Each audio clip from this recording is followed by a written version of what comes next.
And if I had to reflect back on why I made certain decisions, I know exactly the day, where I was sitting, and why, and when.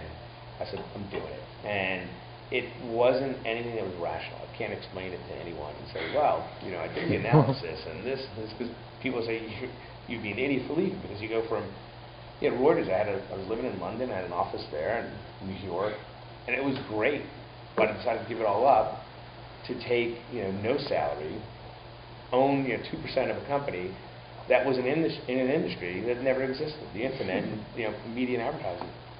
So that, I thought, actually I went to that job and thought, this is the biggest mistake I made in my life, and I'm too embarrassed to actually tell my wife that.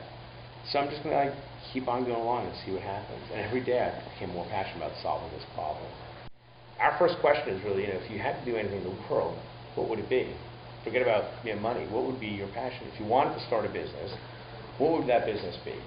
That actually gives us a good sense of, you know, how much of a risk taker a person is, and what are they interested in. It gives us a sense of, you know, what is their passion, and that helps us define that individual. It helps us figure out, does that person fit within this structure or this structure. But that's an important thing. I ask myself still every day, is today better? Am I more satisfied today than I was yesterday?